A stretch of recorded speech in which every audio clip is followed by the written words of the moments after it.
नमस्कार मित्रों, मैं हूं प्रभा शर्मा और हम चल रहे हैं प्रत्यय पढ़ रहे हैं। तो ये हमारी प्रत्यय की तीसरी वीडियो है। इस वीडियो में मैं कत्वा प्रत्यय का प्रयोग उन धातुओं के साथ में करने का बताऊंगी जिसके अंत में माँ या ना आता है।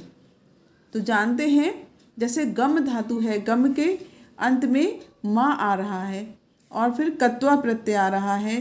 तो जहाँ पर जिन धातुओं में माँ अंत में आता है वहाँ पर कत्वा प्रत्यय जब हम जोड़ते हैं तो का तो लोप हो ही जाता है और त्वा जुड़ता है और यहाँ पर माँ का लोप भी हो जाता है। तो गा और त्वा बचा तो हो जाएगा गत्वा। ये हमारा रूप बन जाएगा। गत्वा का मतलब हो जाता है जाकर।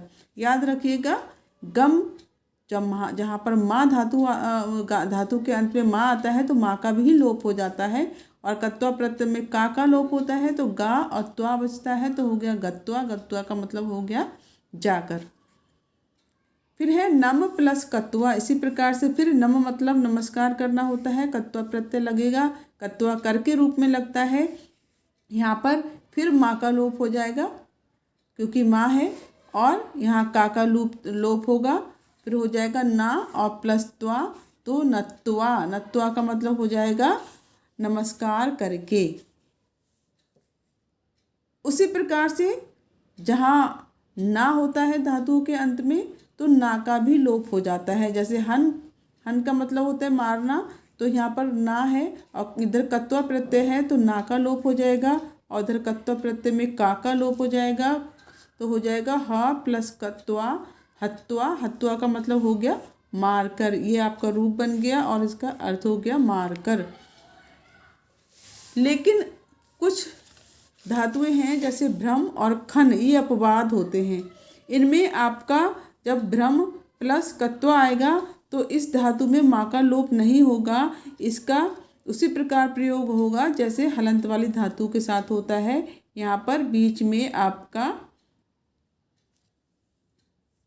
ई भी वी का आगम हो जाएगा और का लोप हो जाएगा तो हो जाएगा भ्रमित्वा। भ्रमित्वा ई का यहाँ पर माँ पर ई की मात्रा आ जाएगी और त्वा जुड़ जाएगा। भ्रमित्वा का मतलब होता है घूमकर। उसी प्रकार खर धातु के साथ भी ना का लोप नहीं होगा। जो हलंत होती हैं, जिन धातुओं में ना का या माँ का लोप नहीं हो रहा है उसमें उसी प्रकार से प्रयोग होगा जैसे हमने पहले किया था हलंत वाली धातु में। तो इसमें भी ई का आगम हो जाएगा। ई का आगम हो जाएगा तो हो जाएगा खन प्लस ई प्लस त्वा तो खनित्वा। का यहाँ पर भी लोप हो जाएगा। खनित्वा का मतलब होता है खोद कर। तो इस प्रकार से अब हम इनके वाक्य भी देख लेते हैं। याद रखिएगा कि भ्रम और खन धातुओं में माँ और ना का लोप नहीं होता है, बाकी धातुओं में माँ और ना का लोप हो जाता है। तो वाक्य प्रयोग देखते हैं। पहला है छात्र विद्यालय जाकर पढ़ते हैं। तो छात्राः विद्यालयं जाकर गत्वा पढ़ते हैं, पठन्ति। छात्राः विद्यालयं गत्वा पठन्ति।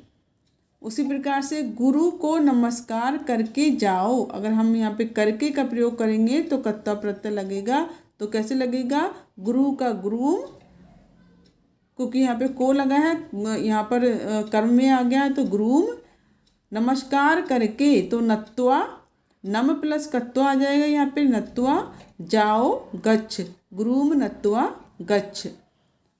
उसी प्रकार से राम रावण को मारकर विजयी हुए। इसको हम बनाएंगे तो रामाह रावणम, रावण को द्वितीय विभक्ति आ गई रावणम, मारकर। यहाँ पर मारने की धातु होती है हन, कत्वा प्रत्यय का प्रयोग होगा क्योंकि कर लगा है तो हन प्लस कत्वा क्या होगा हत्वा। विजयी विजयी हुए आभवत।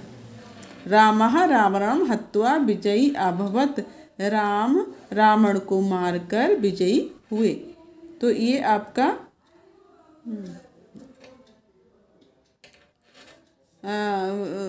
अनुवाद हो गया। अब देखिए, वह घूमकर घर आ गया। तो घूमकर, यहाँ पे भ्रम धातु का घूमने की धातु होती है भ्रम और कर कत्वा प्रत्यय का प्रयोग करेंगे तो कैसे करेंगे? सह भ्रम प्लस कत्वा भ्रमित्वा घर गृहम आ गया आगच्छत। सह भ्रमित्वा घरम गृहम आगच्छत, वह घूमकर घर आ गया। फिर है भूमि को खोदकर पेड़ लगाओ। तो खोदकर, खन का मतलब होता है खोदना, वहाँ पे कत्वा का प्रयोग होगा तो हो जाएगा खनित्वा, क्योंकि खन में और भ्रम में माँ और ना का लोप नहीं होगा, ई का आगम हो जाएगा।